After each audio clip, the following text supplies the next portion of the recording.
श्री स्वामी समर्थ. नमस्कार मंडळी, स्वागत आहे तुमचे माझ्या यूट्यूब चॅनलवरती. आजचा दिवस तुम्हाला खूप छान सुखाचा आनंदाचा जाऊ हीच मी स्वामींच्या चरणी प्रार्थना करते आणि आज या नवीन व्हिडिओला सुरुवात करते.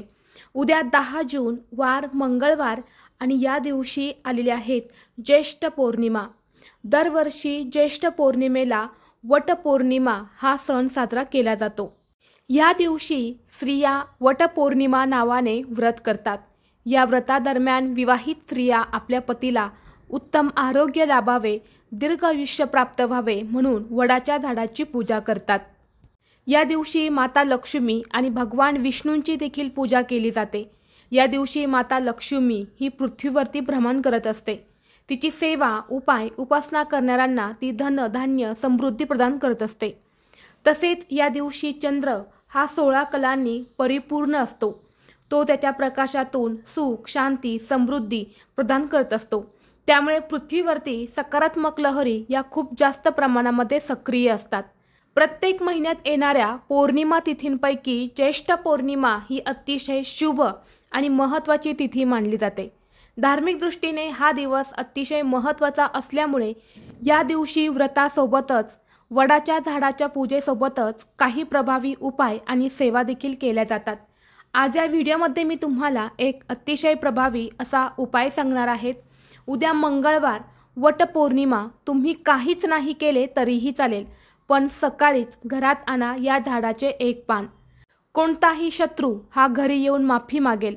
7 पिढ्यांचे दारिद्र्य हे नष्ट होऊन कितीही कठीणातील कठीण इच्छा ही पूर्ण होईल.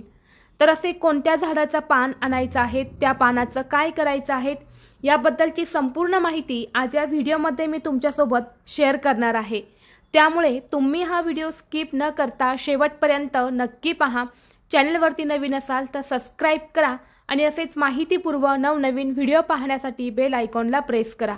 म्हणजे जेव्हा कधी मी नवीन व्हिडिओ अपलोड करेल त्याचं नोटिफिकेशन सर्वात अगोदर तुम्हाला भेटेल आणि तुम्ही एक पण व्हिडिओ मिस करणार नाही. आज या व्हिडिओमध्ये मी तुम्हाला जो उपाय सांगणार आहे तर हा उपाय आपल्याला उद्या सकाळी करायचा आहे. वटपौर्णिमेच्या दिवशी सकाळी 12 वाजण्याच्या अगोदरच तुम्हाला या झाडाचं एक पान हे घरात आणायचं आहे आणि त्या पानाचा तुम्हाला एक अतिशय असा प्रभावी उपाय करायचा आहे.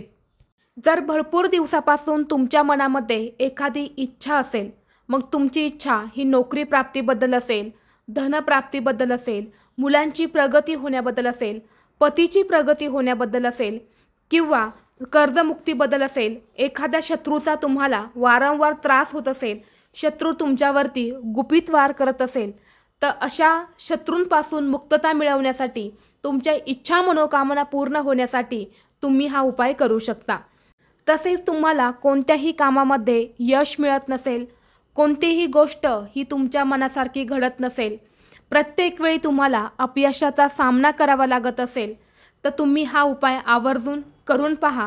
काही दिवसांचं महत्त्व हे खूप असतं आणि जेव्हा आपण त्या तिथीवरती उपाय करतो तेव्हा त्या दिवसांचं शुभ फळ जे आहे तर ते आपल्याला प्राप्त होत असते. आपल्या ज्योतिषशास्त्रामध्ये अशी काही झाडे झुडपे सांगितली जातात, त्यामध्ये साक्षात देवी देवता वास करत असतात. त्या झाडांमध्ये एक दैवी शक्ती असते आणि जेव्हा आपण त्या झाडासंबंधित उपाय करतो तेव्हा ती दैवी शक्ती ही आपल्याला प्राप्त होत असते आणि आपल्या कुंडलीमध्ये जे काही ग्रह कमकुवत आहेत तर ते मजबूत होण्यास मदत होते. जर आपल्या कुंडलीमधले सर्व ग्रह हे मजबूत असेल, स्ट्रॉंग असेल, तर आपल्याला कधीही अपयशाचा सामना करावा लागत नाही. आपल्या सर्व इच्छा मनोकामना ह्या पूर्ण होतात.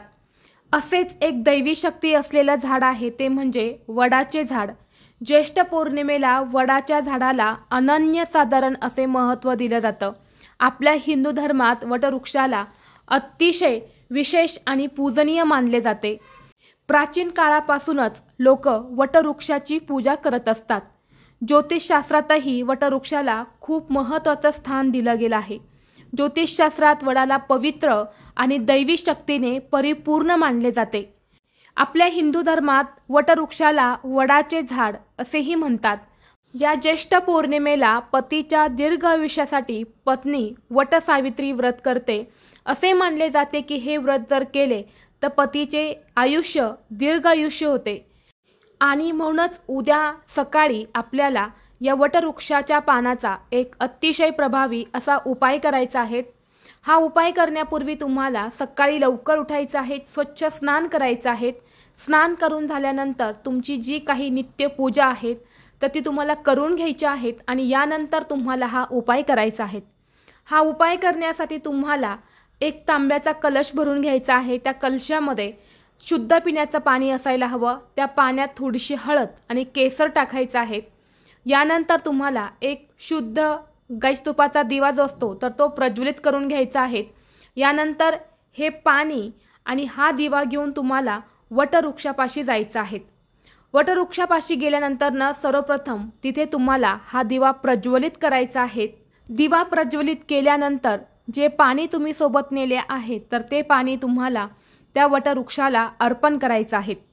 यानंतर या झाडाला 11 प्रदक्षिणा करायच्या आहेत। प्रदक्षिणा करत असताना ओम नमो भगवते वासुदेवाय नमः या मंत्राचा जप करायचा आहे। यानंतर दोन्ही हात जोडून तुम्ही हे पान कशासाठी नेत आहे, या पानाचं तुम्हाला काय करायचं आहे तशी मनोभावे प्रार्थना करून त्या झाडाचं एक पान हे तुम्हाला घरी आणायचं आहे। आता हे पान तोडण्या अगोदर जर झाडाखाली एखादं गळून पडलेलं पान असेल तर तेच तुम्हाला घ्यायचं आहे। जर नसेल तरच तुम्हाला क्षमा याचना करून त्या झाडाचं एक पान जे आहे तर ते तोडून घरी आणायचं आहे। हे पान घरी आणल्यानंतर ते तुम्हाला स्वच्छ धुवून काढायचं आहे, पुसून काढायचं आहे। यानंतर तुम्हाला एका वाटीमध्ये थोडंसं कुंकू घ्यायचं आहे। त्या कुंकवाचा गंध तयार करायचा आहे आणि वडाच्या झाडाची एक काडी तुम्हाला घ्यायची आहे आणि त्या काडीने त्या पानावर तुम्हाला तुमची इच्छा लिहायची आहे। इच्छा लिहिल्यानंतर तुम्हाला ते पान तुमच्या देवघरामध्ये ठेवायचं आहे। त्या पानाला हळदी कुंकू लावायचं आहे, अक्षता अर्पण करायचे आहे, धूप दीप अगरबत्ती वळवून घ्यायचे आहेत। दोन्ही हात जोडून भगवान विष्णूंचं नामस्मरण करायचं आहे। यानंतर तुम्हाला एक तांब्याचा कलश भरून घ्यायचा आहे। कलशामध्ये शुद्ध पिण्याचं पाणी भरायचं आहे आणि हे पाणी आणि हे पान घेऊन तुम्हाला महादेवाच्या मंदिरात जायचं आहे। महादेवाच्या मंदिरात गेल्यानंतर तिथे हे जल तुम्हाला शिवलिंगावरती अर्पण करायचं आहे आणि हे इच्छा लिहिलेलं जे पान असणार आहे तर हे पान तुम्हाला शिवलिंगावरती अर्पण करायचं आहे। अर्पण करताना त्या पानाचा देठ तुमच्याकडे असेल अशा पद्धतीने हे पान शिवलिंगावरती अर्पण करायचं। दोन्ही हात जोडून भगवान महादेव माता पार्वतीचं नामस्मरण करायचं आणि जी इच्छा तुम्ही पानावरती लिहिलेली आहे तर ती इच्छा पूर्ण होण्यासाठी तुम्हाला प्रार्थना करायची आहे। तर अशा पद्धतीने तुम्हाला हा एक उपाय जो आहे तर तो उद्या वटपौर्णिमेला करायचा आहे। अत्यंत प्रभावी असा उपाय आहे, आपल्या ज्योतिषशास्त्रामध्येच सांगितलेला आहे आणि तोच उपाय मी तुमच्यासोबत शेअर केलेला आहे। व्हिडिओ तुम्हाला आवडला तर लाईक करा, चॅनलवरती नवीन असाल तर सबस्क्राईब करा आणि हा व्हिडिओ आपल्या मित्रपरिवारासोबत जास्तीत जास्त शेअर करा। चला तर मग भेटू असंच पुढल्या एका नवीन व्हिडिओमध्ये। तोपर्यंत सर्वांना श्री स्वामी समर्थ।